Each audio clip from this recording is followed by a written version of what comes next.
Marcos, capítulo número 2, verso de número 13. De novo Jesus foi para junto do mar, e toda a multidão vinha ao encontro dele, e ele os ensinava. Quando ia passando, viu Levi, filho de Alfeu, sentado na coletoria, e lhe disse: siga-me. Ele se levantou e o seguiu. Achando-se Jesus à mesa, na casa de Levi, estavam junto com ele e com os seus discípulos muitos publicanos e pecadores, porque estes eram muitos e também o seguiam. Os escribas dos fariseus, vendo Jesus comer em companhia dos pecadores e publicanos, perguntavam aos discípulos dele: por que ele come e bebe com os publicanos e pecadores? Tendo ouvido isto, Jesus lhes respondeu: os sãos não precisam de médico, e sim os doentes. Eu não vim chamar justos, e sim pecadores. Vamos orar? Bendito Deus, Pai de nosso Senhor e Salvador Jesus Cristo, neste momento, Senhor, eu peço-te que nos auxilie e nos fale ao coração. Que todos que estejam aqui, Senhor, saiam edificados, confrontados, questionados, curados pela Tua palavra. Que o Senhor venha sobre nós hoje à noite, Deus, através do entendimento das Escrituras, e assim possamos sair daqui para que vivamos uma vida cada dia mais conforme a imagem do Teu Filho Jesus. Assim, muito obrigado por tudo, fala aos nossos corações, gratos a Ti, todos nós digamos amém. Preste atenção. O ministério de Cristo segue seu rumo predeterminado, normal, em objetivo, em direção à cruz. Ele já começou aqui no capítulo 2 de Marcos a ser confrontado, a ter uma oposição ferrenha das lideranças religiosas de sua época. Alguns versículos antes, ele tinha perdoado um homem e o curado de sua paralisia. E por causa disso, ele teve a sua autoridade questionada, porque só Deus podia perdoar pecado. Na mente dos escribas, dos fariseus, curar o paralítico, que é o que a gente encontra no versículo número 1 ao versículo número 12 do capítulo 2, curar o paralítico, até que tudo bem. Mas perdoar pecados, aí já era demais. Aí já não dava para aceitar isso de jeito nenhum. Então eles o acusaram em seus corações, o texto diz isso, de cometer blasfêmia. Nós tivemos no domingo passado a oportunidade de ver Cristo provando categoricamente o porquê ele tinha autoridade para perdoar pecados.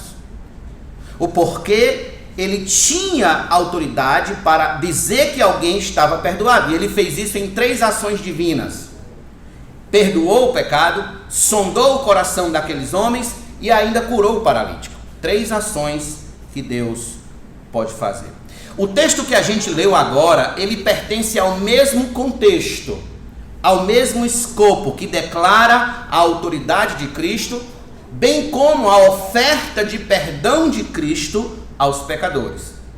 E mais uma vez, a autoridade de Jesus será questionada pelos escribas dos fariseus, pois como sendo Jesus um líder, um mestre religioso, como sendo ele um mestre, ele vai se misturar com pecadores e publicanos.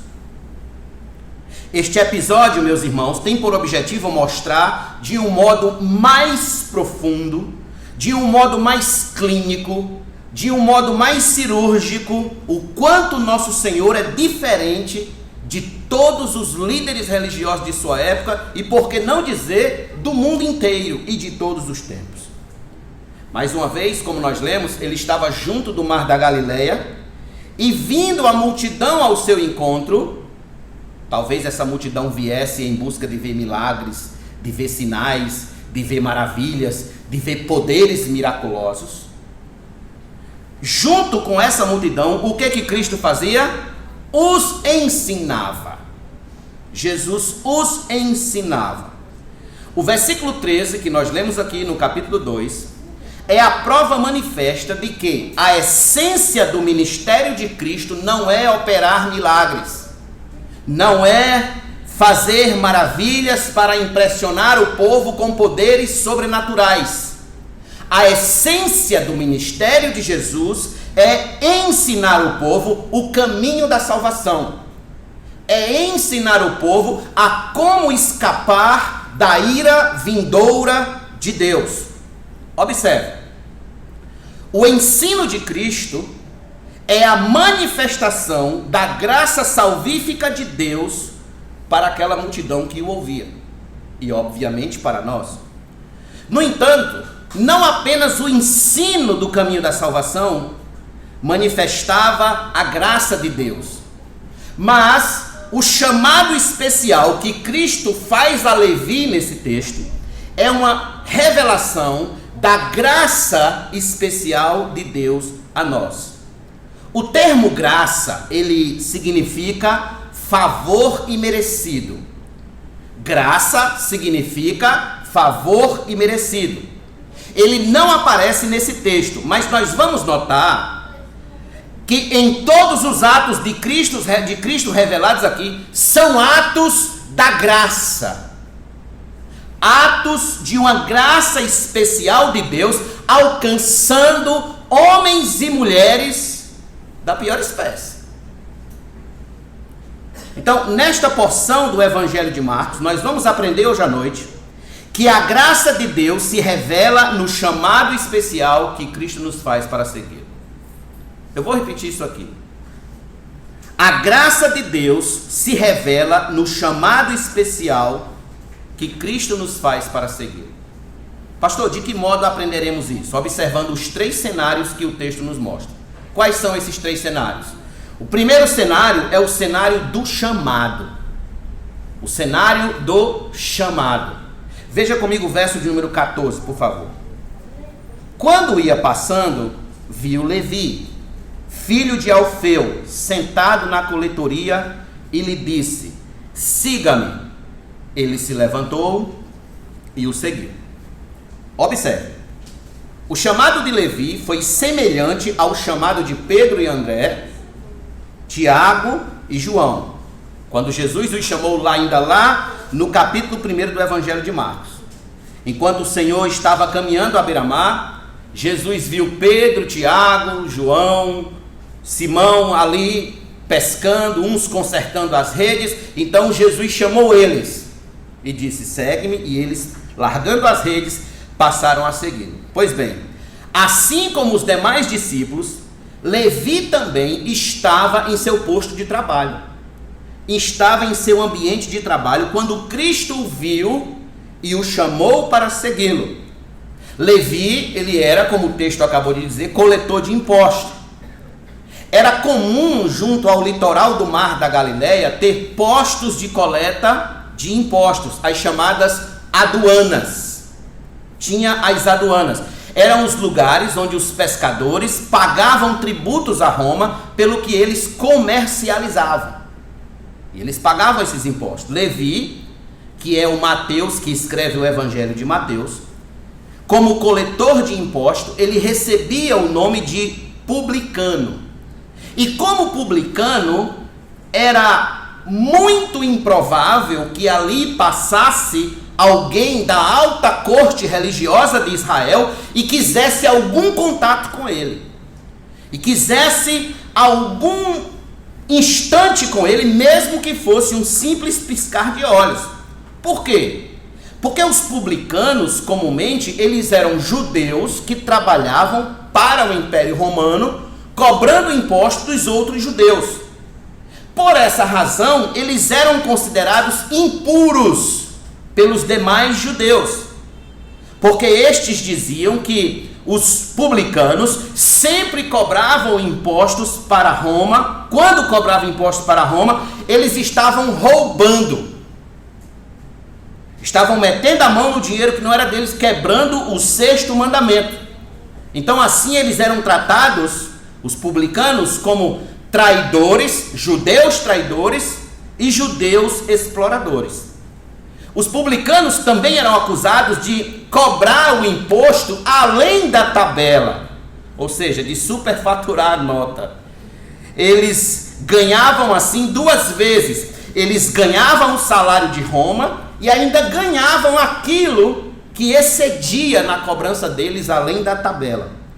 Isso vai ficar muito claro, por exemplo, quando a gente encontra Jesus na casa de Zaqueu. Vocês lembram? Quando Jesus está na casa de Zaqueu, e Zaqueu, quando está em casa, ele diz as seguintes palavras. Veja comigo rapidinho em Lucas 19, versículo 8. Lucas 19, 8. Veja como eles tinham essa tática, essa estratégia de meter a mão no dinheiro que não era deles.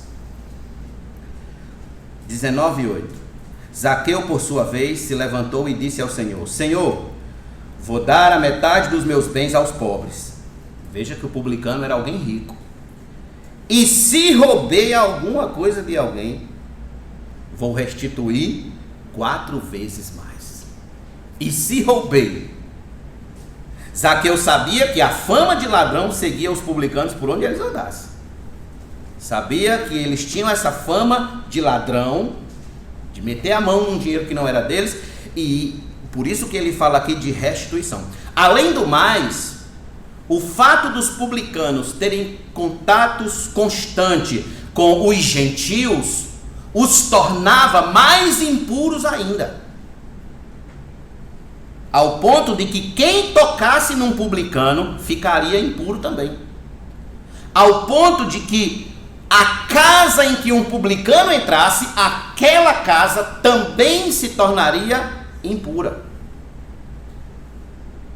Então, toda essa história de corrupção financeira que a gente vê hoje no Brasil, de gente superfaturando compra, superfaturando aquilo, superfaturando nota, nada disso é novo debaixo do sol. Os publicanos já faziam isso e faziam muito bem.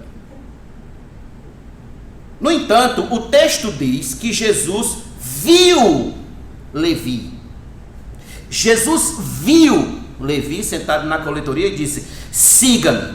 Ouça, nunca nenhum mestre em Israel fez isso com qualquer publicano. Não há registros, chamando um publicano para segui-lo, para acompanhá-lo. Muito pelo contrário, os mestres em Israel rejeitavam os publicanos, desprezavam ferozmente a eles com todo rigor. Segundo todos os códigos da lei, irmãos, era óbvio que Levi, ele não merecia ser chamado.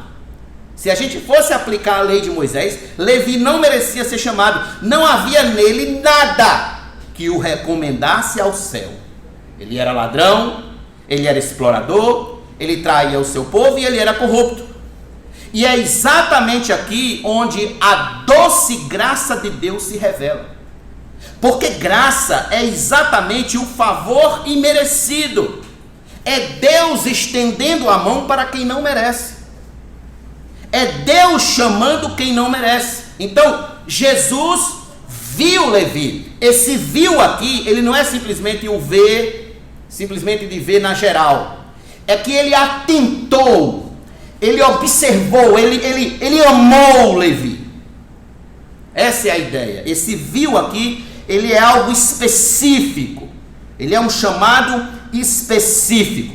Quando Jesus diz a Levi: siga-me, este siga-me significa: de hoje em diante, Levi, você não mais pertence ao grupo dos rejeitados e desprezados. De hoje em diante, você não mais pertence ao grupo dos que servem ao reino de Roma. De hoje em diante, você vai servir ao reino de Deus.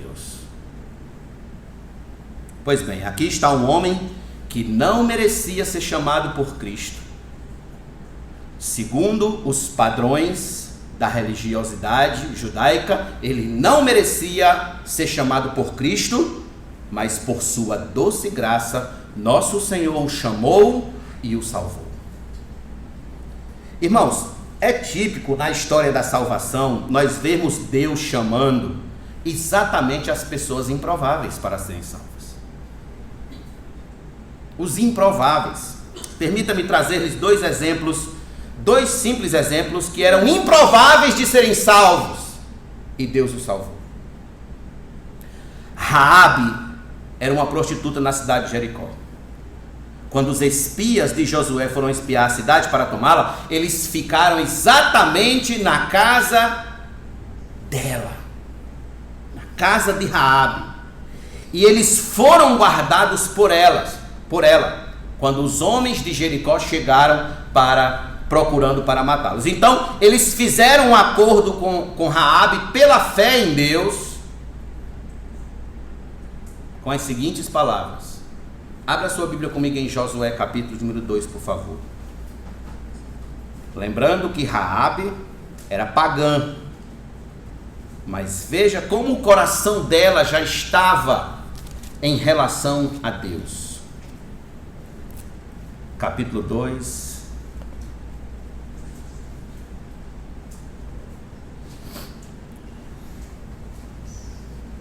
versículo número 11.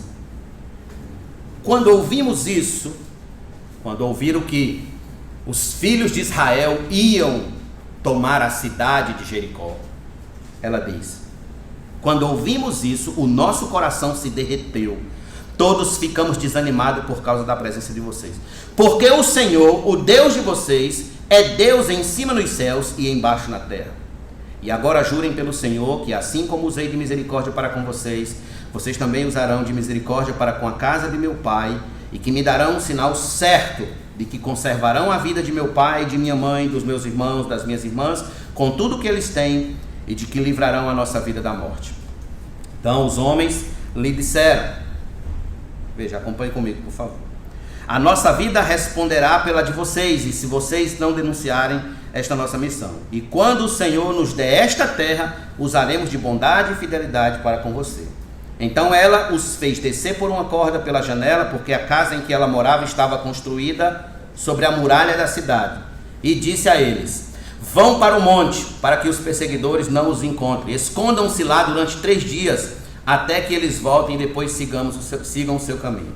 Os homens lhe disseram: veja só, estaremos desobrigados desse juramento que você nos fez jurar, se quando entrarmos nesta terra você não amarrar este cordão de fio de escarlate na janela por onde você nos fez descer.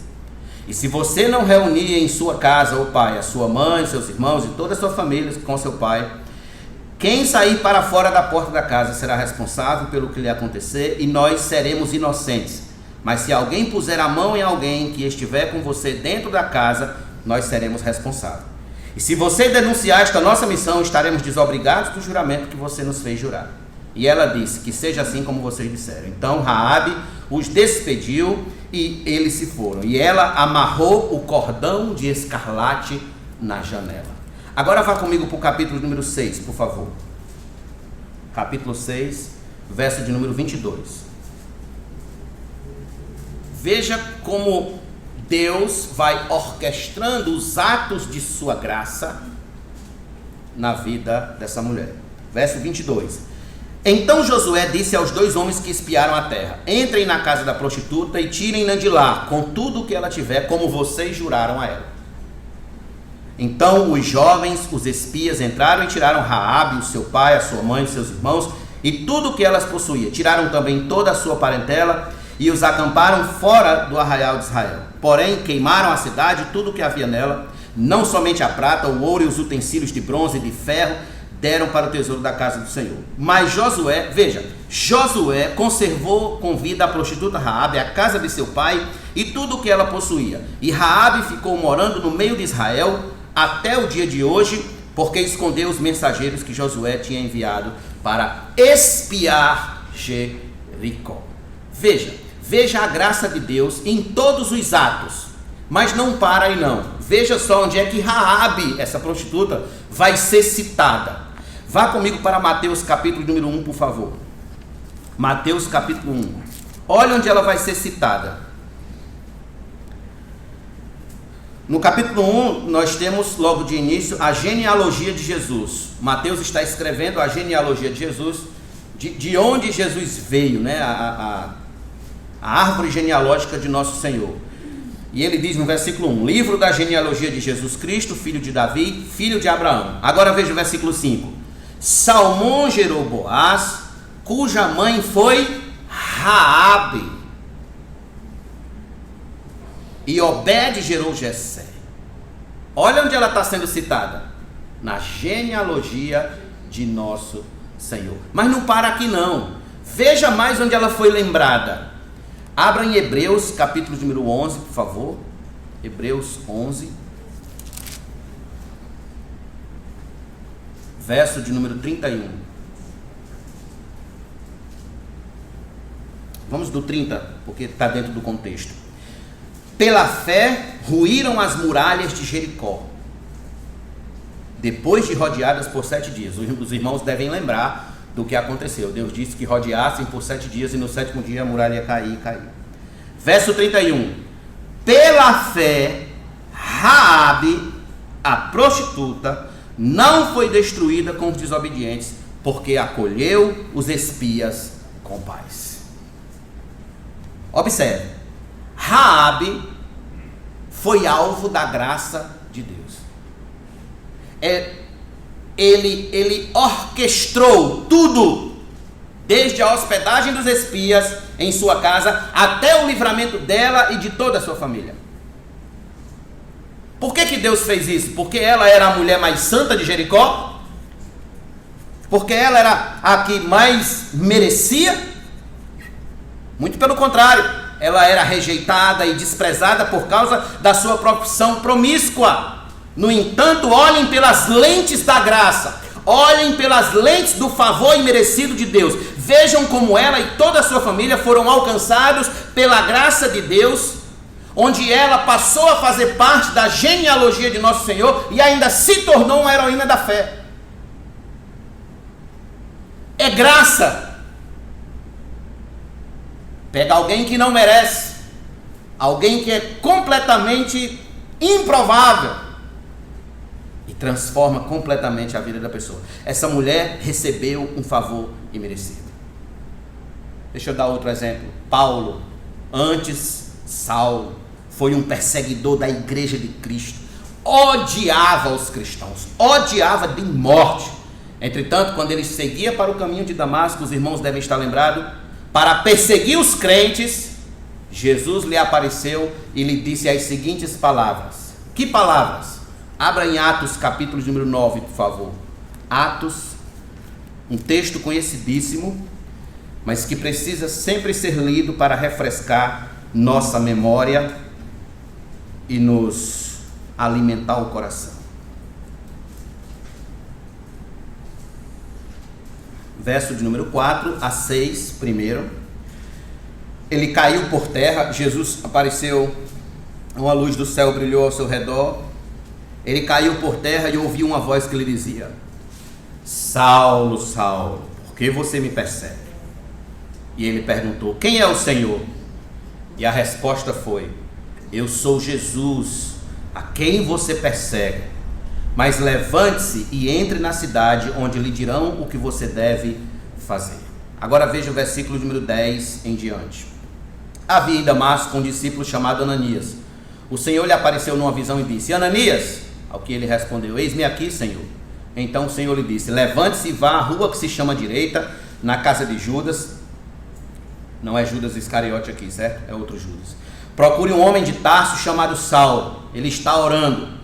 E numa visão viu entrar um homem chamado Ananias e impor-lhe as mãos para que recuperasse a vista.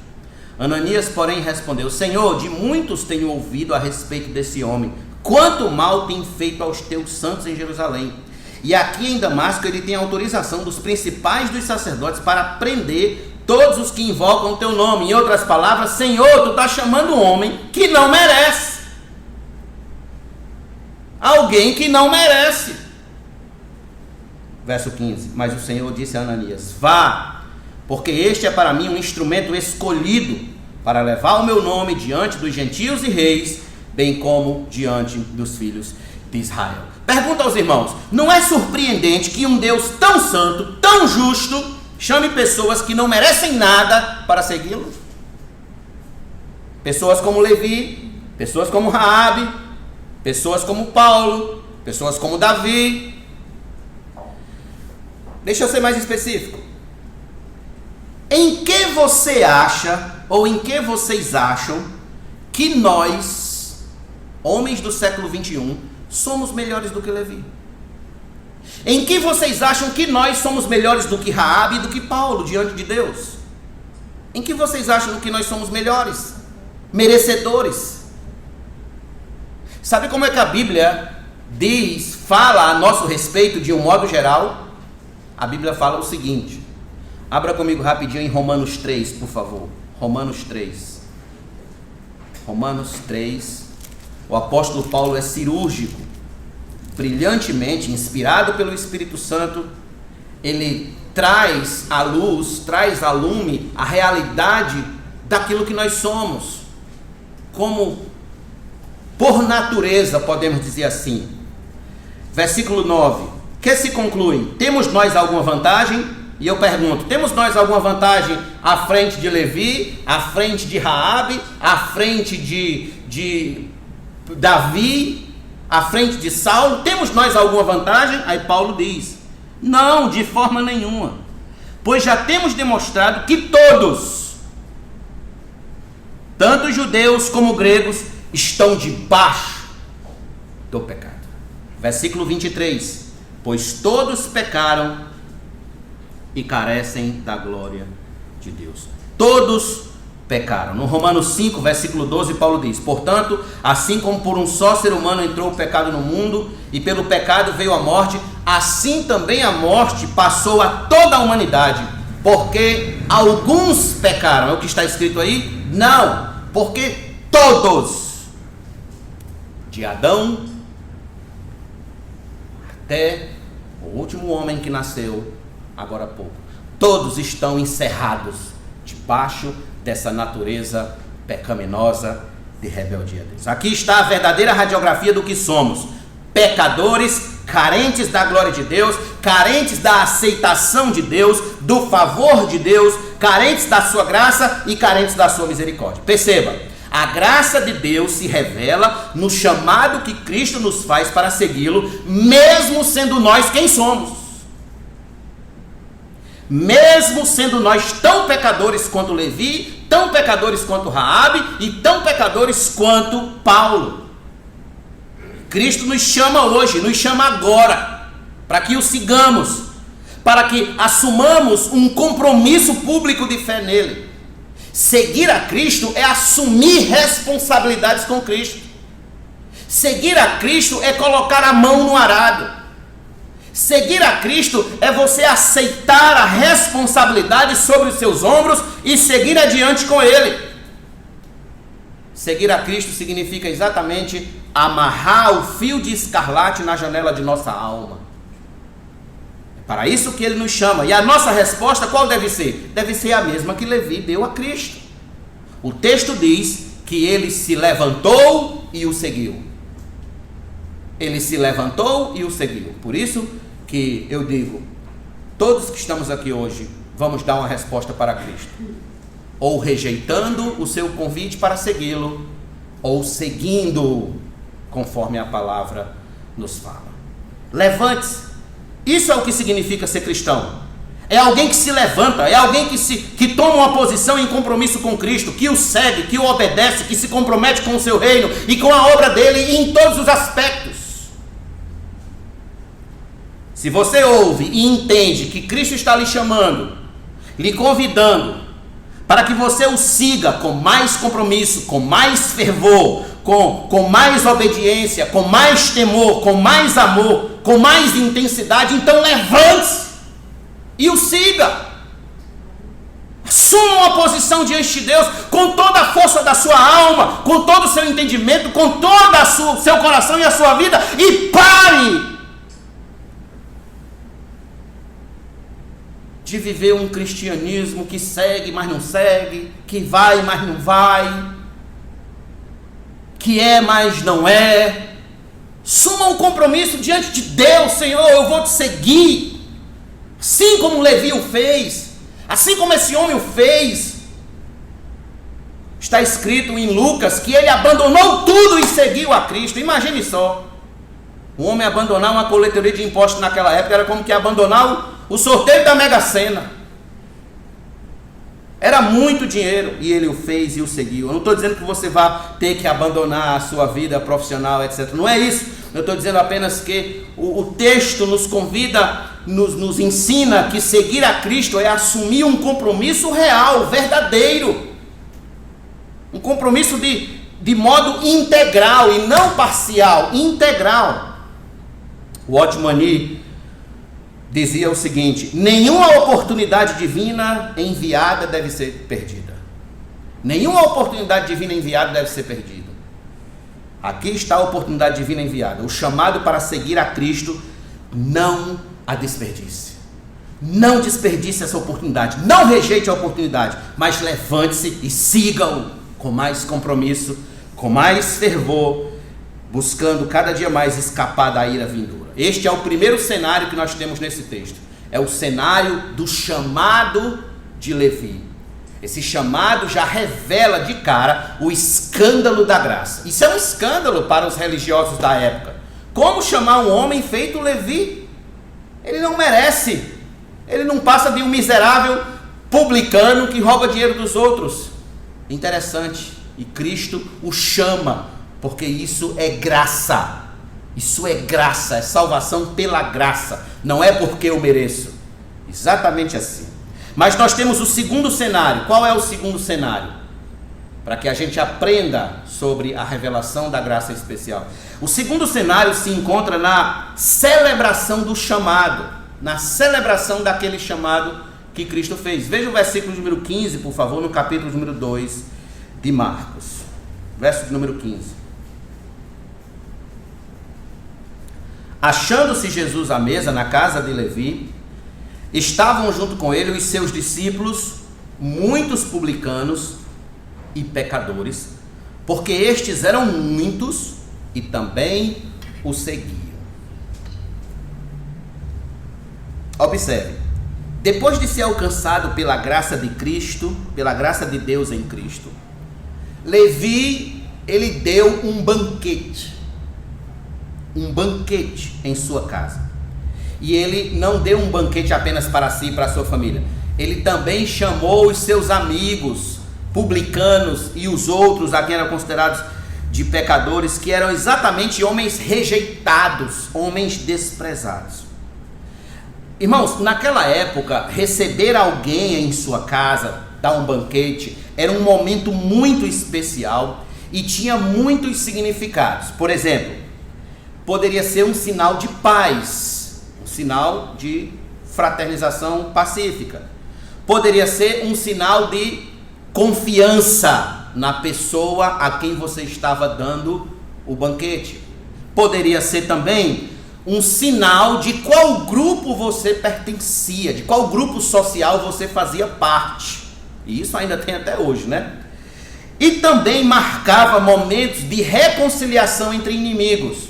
Então, quando você dava um banquete na sua casa, poderia ser, você está dando um banquete para aquele que era seu inimigo e agora você está se reconciliando com ele. E o banquete marcava esse momento de anistia.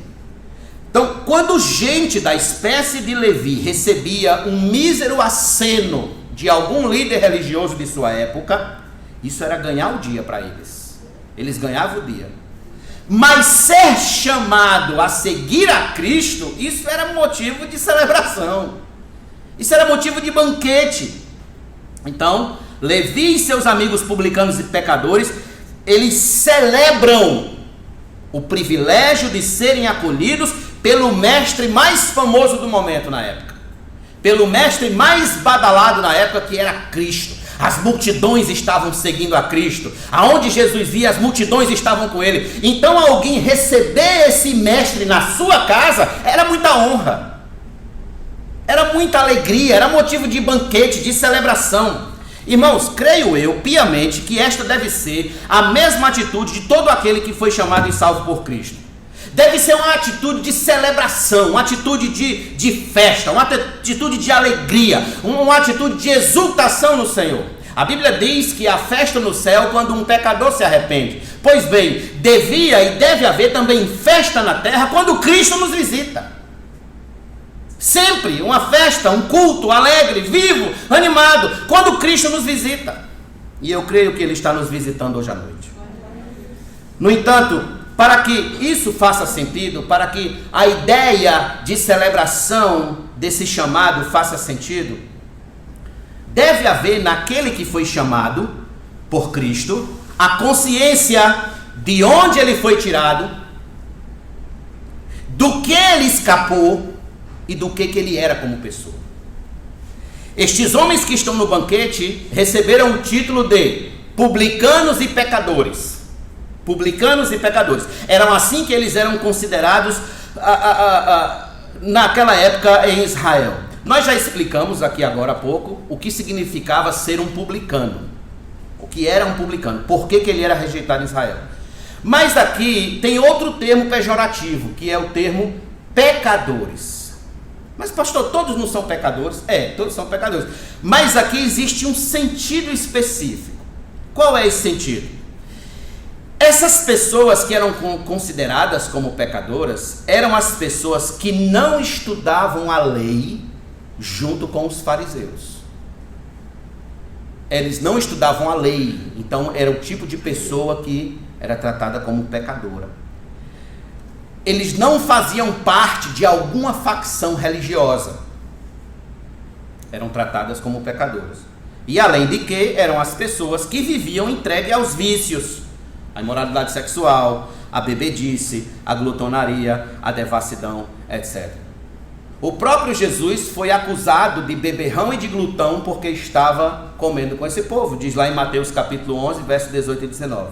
Era nesse tom de absoluta rejeição social que os publicanos e os pecadores viviam naquela época. Eles eram absolutamente rejeitados. Então, o que Jesus fez? Os rejeitou? Os desprezou? Os abandonou? Não, pelo contrário. Jesus estendeu o amor redentor de Deus, incluindo-os em seu reino. Ali estavam eles, vivendo no reino das trevas, rejeitados, desprezados, excluídos. Então chega Jesus e os chama para o seu reino de um modo especial. E o que acontece? Um banquete, uma celebração, uma festa. Agora eles não eram mais rejeitados, agora eles não eram mais desprezados, agora eles não eram mais os Zé Ninguéms de Israel. Pelo contrário, agora eles eram discípulos de Cristo, filhos de Deus, do Deus Filho, do Messias, do Salvador. Eles saíram de uma esfera de absoluta rejeição para uma esfera de absoluta aceitação pela graça de Deus.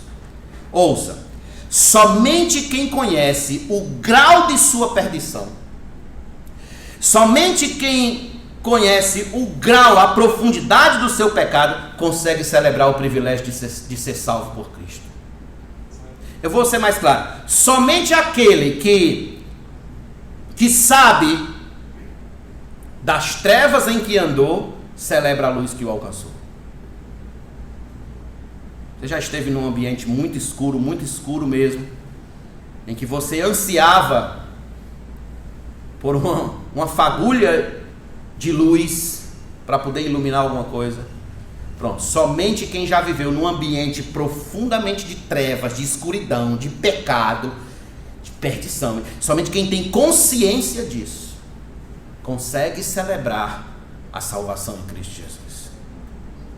Tem um homem que viveu assim, e ele escreveu, sabe o que? Ele escreveu isso aqui, ó. Abra sua Bíblia em 1 Coríntios 15, por favor. 1 Coríntios 15. Olha o que ele disse a respeito de si mesmo.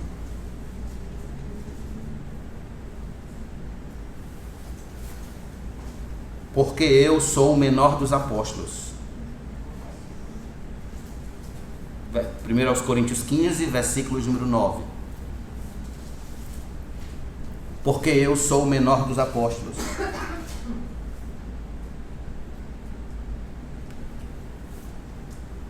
e nem mesmo sou digno de ser chamado apóstolo, pois persegui a igreja de Deus.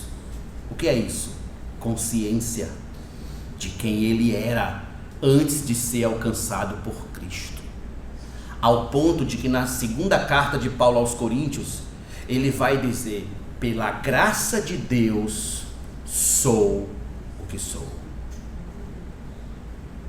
Pela graça de Deus sou o que sou. Olha o que ele disse aqui em 1 Timóteo, capítulo 1, por favor. Vá, dê um salto aí para 1 Timóteo 1.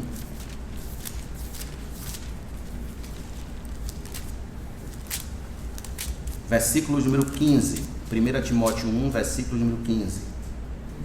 Olha a consciência que Paulo tinha da sua vida perdida antes de Cristo. Olha a consciência que ele tinha.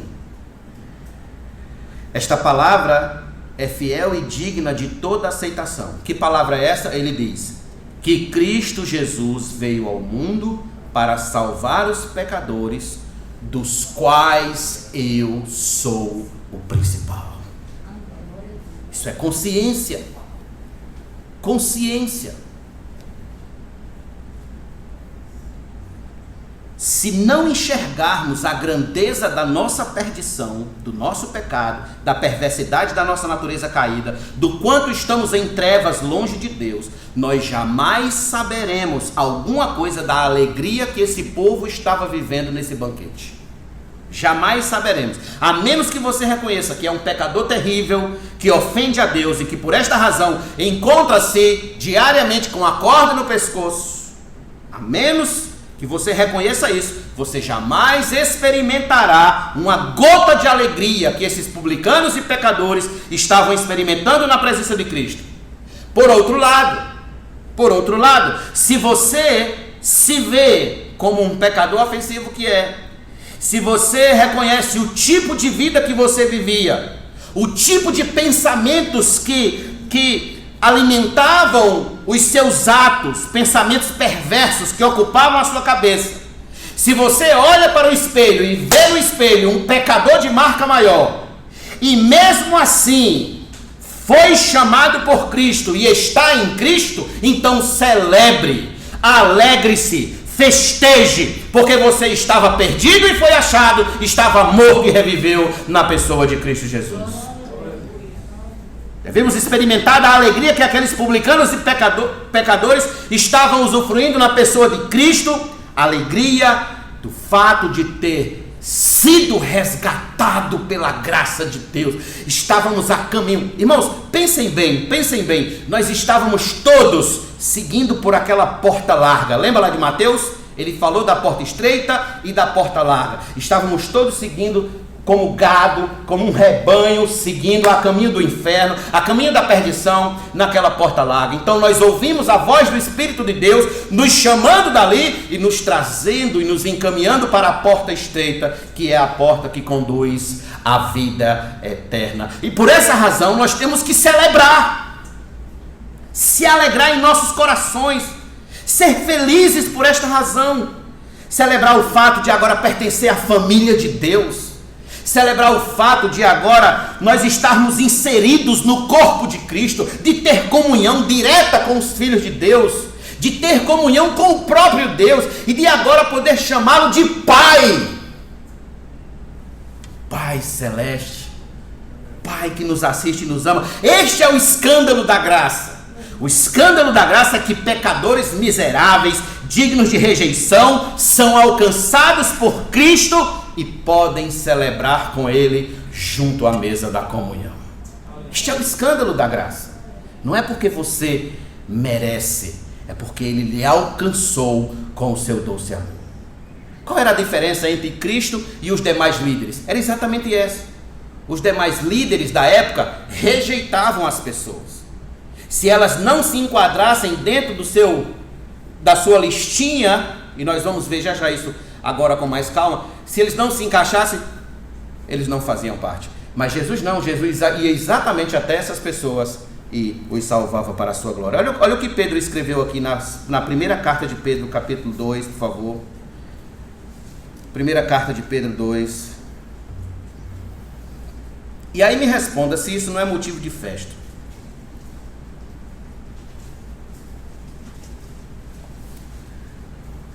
Verso 9 e 10.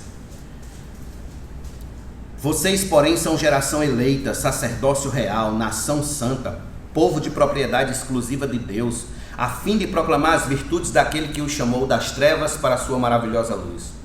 Aí Pedro diz: antes vocês nem eram povo, mas agora são povo de Deus. Não tinham alcançado misericórdia, mas agora alcançaram misericórdia. Aleluia. Agora alcançaram misericórdia. Isso é motivo de celebrar, irmãos. Por isso que aqueles homens estavam na casa de Levi celebrando e seguindo a Cristo. Este foi o segundo cenário, mas há um último cenário. Um último cenário que devemos tratar dele para encerrar. Em terceiro lugar, é a razão do chamado. No primeiro cenário nós temos o chamado. No segundo cenário nós temos a celebração do chamado que Cristo nos faz. E no terceiro cenário nós temos a razão do chamado que Cristo nos faz. Veja comigo lá em Marcos 2, verso de número 16, por favor. Os escribas dos fariseus, vendo Jesus comer em companhia dos pecadores e publicanos, perguntavam aos discípulos dele: por que ele come e bebe com os publicanos e pecadores? Deixa a Bíblia aberta aí, por favor. Mais uma vez aqui nós estamos vendo a autoridade e legitimidade de nosso Senhor ser questionada pelos escribas. Na cabeça deles, Jesus não pode ser um mestre digno de honra, porque devendo ele comer com os santos, com os puros, com os justos, ele está exatamente comendo e bebendo com publicanos e pecadores. Então, como que ele pode ser um homem santo se misturando com esse tipo de gente? Com essa laia de gente. Os escribas e fariseus, para quem não sabe, e nós estamos exatamente vendo isso aqui na escola bíblica, por isso é importante que vocês venham, os escribas eram fariseus, eles faziam parte dos fariseus.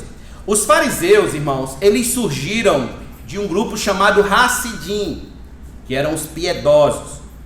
Eles surgiram no período dos Macabeus. Já viram na Bíblia Católica, aquele lá, primeiro Macabeu, segundo Macabeu, na Bíblia Católica tem os livros dos Macabeus. Os fariseus eram um grupo separatista que se preocupava com a rígida aplicação da lei. Eles tinham uma preocupação especial com o quê? Observar as leis de pureza, a observância do sabá e uma série de prescrições em gerais. Por exemplo, não podia comer sem lavar as mãos, sem lavar os copos, sem lavar os pratos, porque isso era pecado mortal. Você vê o nível. Esse grupo, os fariseus, formulou um código de conduta e calculou que a lei tinha 248 mandamentos, 365 proibições, formando com isso 613 ordenanças a serem estritamente observadas. Eles eram tidos como os paladinos da virtude, o paradigma da virtude. Eles eram os patrulheiros do politicamente correto da época. Quem patrulhava o politicamente correto da época era exatamente os fariseus. Se alguém quisesse saber como era ser religioso, apontava-se para um fariseu. É desse jeito aí. Isso é ser um religioso. Qual o problema disso? Qual o problema? O problema é que toda essa rigidez, muitas ordenanças, muitos mandamentos, etc., toda essa rigidez os tornou em gente sem misericórdia, gente sem coração, gente confiante em sua própria justiça, gente ensimesmada, gente confiante em suas próprias obras. Quem quisesse obter salvação deveria cumprir rigidamente 613 mandamentos e não se misturar com os gentios, nem com publicanos e nem com pecadores. Por exemplo, abra sua Bíblia aí em Lucas capítulo 18, por favor. Coloque o dedo aí no livro de Marcos e vá para Lucas 18, rapidinho, só para você ter uma ideia de como os fariseus eram como a gente diz hoje, né? Como eles eram caxias, aqueles bem xarope mesmo. Veja comigo o versículo número 9. Jesus também contou esta parábola para alguns que confiavam em si mesmos por se considerarem justos e desprezavam os outros. Esta é a razão da parábola. 2 homens foram ao templo para orar. Um era fariseu e o outro era publicano. O fariseu ficou em pé e orava de si para si mesmo, desta forma: ó Deus, graças te dou, porque não sou como os demais homens, roubadores, injustos e adúlteros, nem ainda como este publicano. Jejuo 2 vezes por semana e dou o dízimo de tudo o que ganho. Na lei de Moisés não existe essa história de jejuar 2 dias por semana. Isso aqui foi criado por eles. Eles que criaram isso aqui.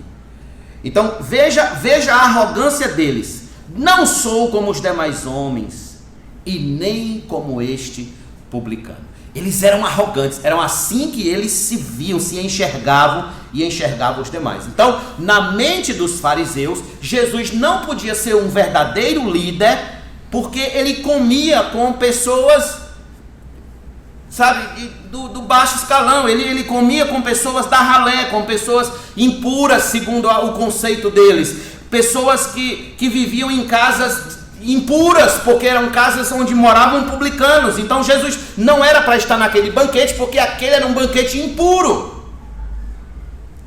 Irmãos, como é fácil nós desprezarmos as pessoas quando elas não se encaixam no nosso conjuntinho de regras da vida. Como é fácil. Por exemplo, deixa eu fazer a seguinte pergunta: se você tivesse a oportunidade de escolher algum vizinho seu para levar para o céu, quem você levaria?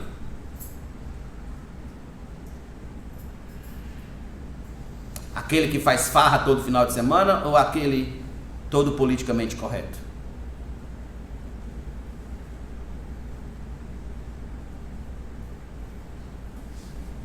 Se você tivesse a oportunidade de escolher alguém lá do seu trabalho para levar para o céu, você pode escolher alguém para levar para o céu do seu trabalho. Você escolheria quem? Aquele colega que vive de farras em farras ou aquele que vive todo politicamentezinho correto, todo certinho?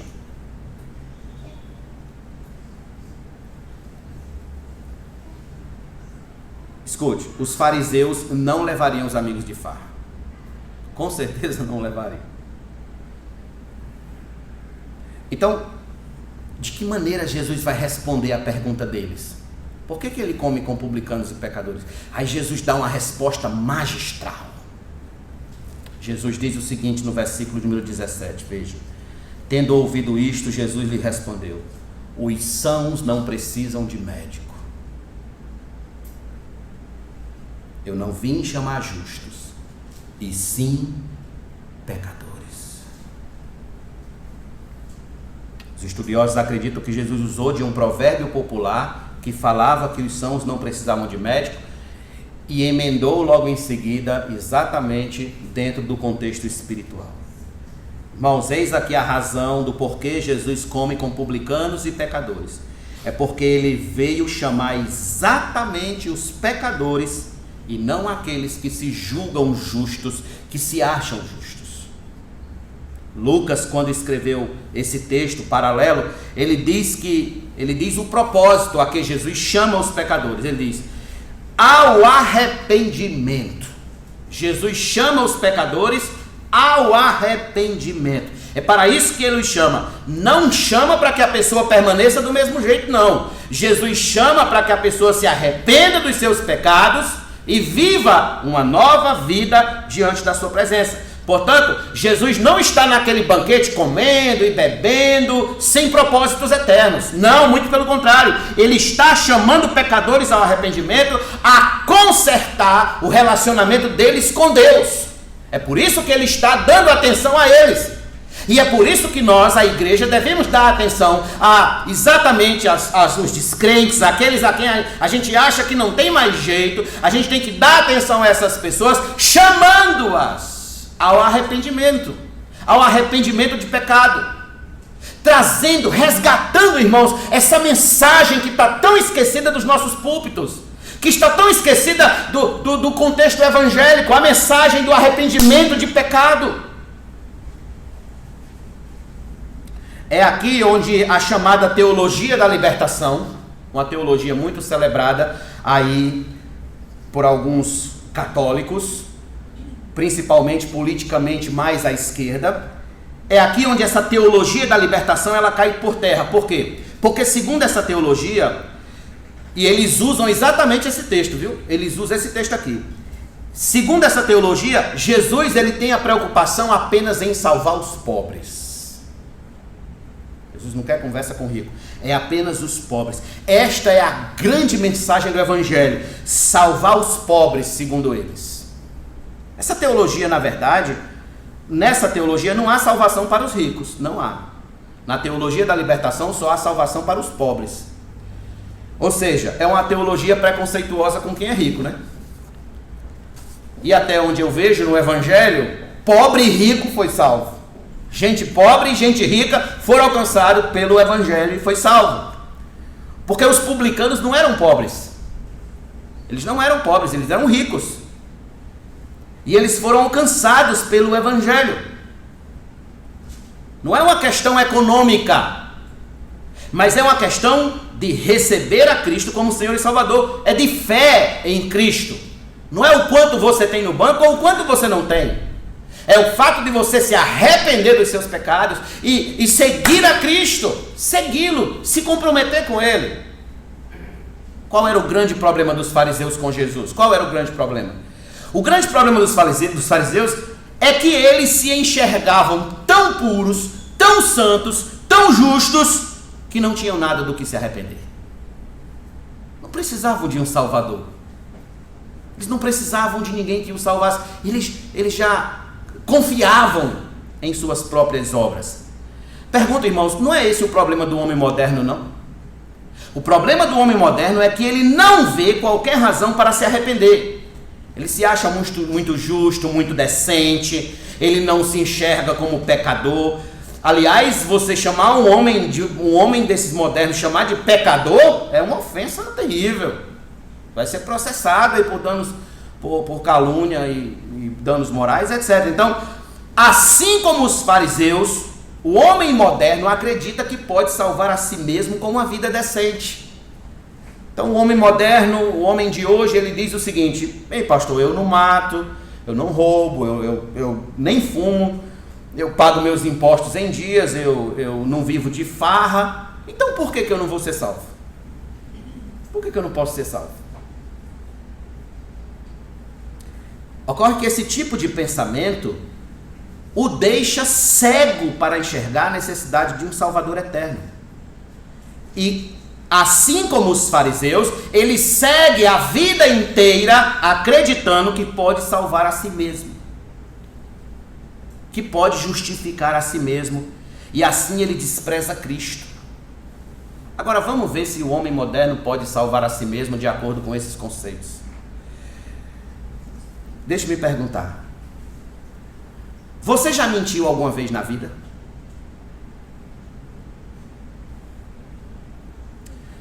Você já falou mal do seu próximo para alguém?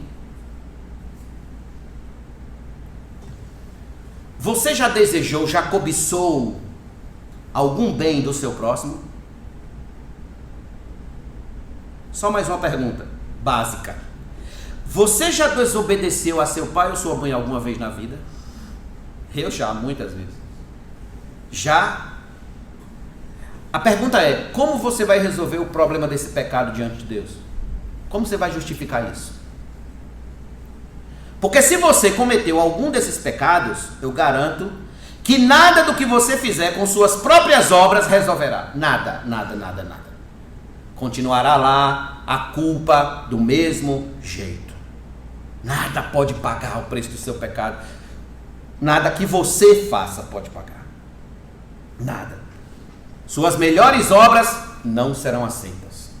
Está escrito em Isaías: as nossas melhores obras como trapo de imundícia. Pois bem, foi exatamente para pessoas como eu e você, que já mentiu, que já falou mal do próximo, que já desobedeceu pai e mãe, que já cobiçou algum bem do seu próximo. Foi exatamente para pessoas feito eu e você que Jesus veio. Foi exatamente. É por isso que nós temos esperança. É por isso que nós podemos nos alegrar. Certa feita, Jesus disse a um grupo de homens: quem não tem pecado, atire a primeira pedra. Quem não tem pecado, que atire a primeira pedra. Eu pergunto, se você estivesse lá, você atiraria a primeira pedra? Se você não atiraria a primeira pedra, significa que você precisa de um Salvador, assim como Levi precisou, assim como Raabe precisou, assim como Paulo precisou, assim como Pedro precisou, como João precisou, como eu preciso, como todos precisamos. Precisamos de um Salvador. Foi para isso que ele veio, para chamar pessoas, feito eu e você, a se arrepender dos nossos pecados e segui-lo em uma nova vida, como novas criaturas. Foi para isso que ele veio. Os fariseus se achavam tão justos que não tiveram, irmãos, o privilégio de seguir a Cristo. Se achavam tão justos que não tiveram o privilégio de seguir a Cristo. Por quê? Porque o chamado da graça exclui todo aquele que sustenta seus próprios méritos de salvação. O chamado da graça exclui. Se você acha que merece salvação, você já está fora da graça. Se você acha que alguma obra sua vai conseguir botar o seu pezinho direito na entrada do céu, você já perdeu, já saiu perdendo aí. A graça é exatamente para aqueles que olham para si e dizem: Senhor, se tu não me salvar, eu estou perdido. Se não for pelo teu sangue, Senhor, eu estou absolutamente fracassado. Estou absolutamente entregue à ruína. No entanto, eu quero dizer aos irmãos que esse privilégio continua sendo dado ainda enquanto Cristo não volta. Esse privilégio nos é dado hoje: seguir a Cristo, viver com Cristo, amar a Cristo, adorar a Cristo, ser seu discípulo e caminhar com os santos dele aqui na terra. Isso é um privilégio. João escreveu dizendo: ele veio para os que eram os seus e os seus não o receberam. Então, o povo que não era seu o recebeu e foi salvo. Aqueles que não eram seu povo, agora são povo. Irmãos, sabe o que é que me consola quando eu leio um texto como esse? O que me consola quando eu leio um texto como esse de Marcos é que se houve salvação para pecadores como Levi, como aqueles publicanos, como aqueles pecadores que estavam lá no banquete da salvação, se houve salvação para todo aquele povo, na condição em que eles viviam, a salvação para um pecador feito eu também. É isso que me consola. É que o Jesus que chama Levi é o mesmo Jesus que chama a mim e a você para seguir. É o mesmo Jesus que nos chama para caminhar diariamente com ele. Na segunda, na terça, na quarta e assim até a sua vida. Este é o escândalo da graça. É que graça não é para quem merece.